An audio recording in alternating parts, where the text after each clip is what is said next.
Hello, hi guys, good morning. সকলকে জানাই অনেক, অনেক, অনেক ওয়েলকাম। আমার ২০,০০০ ফ্যামিলি মেম্বার্সদেরকেও আমি জানাই ওয়েলকাম আমার ভিডিওটি ওয়াচ করার জন্য। তো আসুন দেখুন আজকে আমার ইচ্ছা হয়েছে মোমো বানাতে। কারণ বাইরের থেকে কিনে খেতে ঠিক পোষায় না। কারণ ছোট, ছোট মোমো দেবে ৫ পিস, ৳১২০ প্লেট। তো আমি মোমো বানানোর জন্য বাড়িতে ক্যাপসিকাম, বাঁধাকপি, কাঁচা লঙ্কা, ধনেপাতা, গাজর আর কি আছে? আর কি আছে ভুলে গেছি। আদা, মটরশুঁটি সবকিছু পুর হিসেবে বানিয়ে নিচ্ছি। আর লাস্টে আমি এতে পনিরও অ্যাড করে দেব। তো দেখুন পুরের প্রিপারেশন চলছে আর টোটালি মোমোর জন্য চলছে। তো ফার্স্টে আমি এক এক করে কি করতে চলেছি সবকিছু আপনাদেরকে দেখাবো। তো পুরের জন্য সবকিছু অলমোস্ট রেডি হয়েই গেছে। একটু জাস্ট বাকি আছে, সেটা গাজর।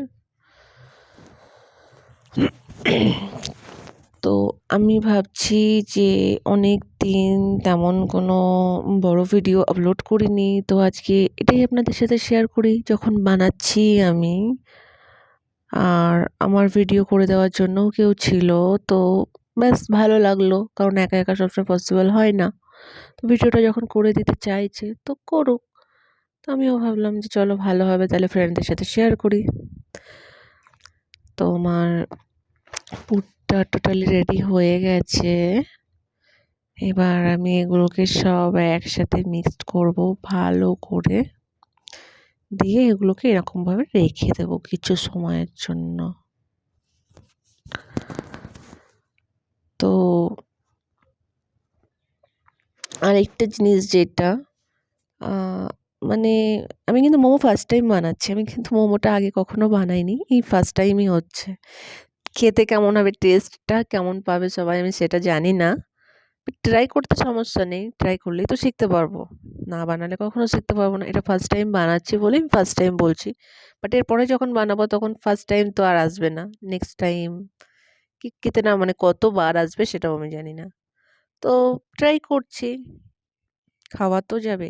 কারণ বাইরের যেটা আমরা নিয়ে আসি কিনে সবসময় সেটা কি হয় একই তেলে ফ্রাই করে বা ওরা ফ্রিজে রেখে দিয়ে সেটাকে মানে ভেজে বলো, স্টিম করে বলো দিয়ে দেয়। বাট এটা একদম টাটকা। এটা যেমনই হোক ঘরের বানানো জিনিসের টেস্ট কিন্তু সম্পূর্ণটাই আলাদা। আর এটা খেলে কোনো পেটের প্রবলেম, কোনো রকম সমস্যা দেখা দেয় না। তো পুর বানাচ্ছি। আ তার মাঝে আরেকটা জিনিস আপনাদেরকে বলি। একভাবে ছেলেমেয়ে আসছে আর জিজ্ঞাসা করছে, "মা তুমি কি বানাচ্ছ? মা তুমি কি তরকারি?" ওরা তবে স্পষ্ট কথা বলতে পারে না। "মা তুমি কি তরকারি বানাচ্ছ?" আমি বলছি, "যা আমি পরে ডাকবো তোদেরকে।" তার মধ্যে আবার একটু স্যুপ, চিকেন স্যুপ আর মোমো। তো দেখুন আমি ময়দাটাও মেখে রেখে দিয়েছিলাম আগে। আর পুরটা দেখতে পেয়েছেন আপনারা সবাই যে পনির-টনির দিয়ে সব কিছুতে আমি ভালো করে পুরটাকে একদম ঘন্টা ২ এক আগের থেকেই রেডি করে রেখেছি। এবারটা হচ্ছে মোমো। আমি কিন্তু মোমো তেমন একটা বানাতে পারি না, মানে ডিজাইন করতে পারি না। তো তবুও ট্রাই করতে আমি ওই যে ফার্স্টেই বললাম ঘরের খাবার বেস্ট। যেমনই হোক টেরা বেঁকা। তো ট্রাই করছি, বানাচ্ছি, সমস্যা আর কি। তো তার মাঝে, মাঝে একটু ভিডিও করছি, কখনো কেউ করে দিচ্ছে। আর মোমোর লেটেস্ট কিন্তু একেকটা এক এক ডিজাইন, মানে মোটামুটি ৪-৫টা ডিজাইনে মোমো হয়েছে। ভালো হয়েছে কিনা আমি সেটা বলছি না, সেটা আপনারা বলবেন। বাট ডিজাইনটা কিন্তু ৪-৫ রকম হয়েছে। আমার সাথে আরেকজন চলছে বলছে, "দাঁড়া আমি তো গোলাপ ফুল বানিয়ে দিই।" গোলাপ ফুল বানাবি? সে গোলাপ ফুলটা আবার স্টিম দিতে, দিতে সে গোলাপ ফুল খুলে গেছে। আমি বলছি এটা আবার কি হয়ে গেল? স্টিম দেওয়ার পরে আবার সবার আবদার হলো ফ্রাই মোমো খাবে। আমি বলছি এক তো ফার্স্ট টাইম বানাচ্ছি, আবার তোমাদের শখ কত স্টিম হবে না ফ্রাই খাবে। এবার ভয় লাগছে যে গোলাপ ফুল, সে একটা গান আছে গোলাপ ফুলের কাঁটা, এখানে হচ্ছে গোলাপ ফুল খোলা, মানে তেলে দিলে তো সব পুর বেরিয়ে তেল একদম যাবে। তবু ট্রাই করলাম যখন সব আবদার করলো।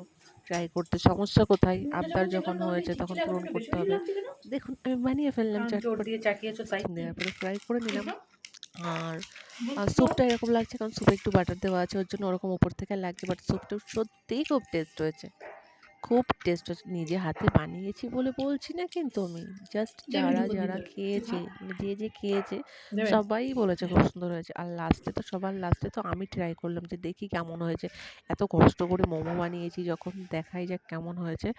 তো আমি খেয়ে জাস্ট, মানে আমি নিজেই বলতে বাধ্য হলাম আমি তো ভালোই বানাতে পারি। যদিও আমার একটা উইশ বা আমার একটা ইচ্ছা আছে যে আমার কিন্তু, মানে হয় না যে সবার এক একটা বড় বড় স্বপ্ন থাকে, আমার সেরকম স্বপ্ন, আমার একটা স্বপ্ন একটু অন্যরকমই আছে।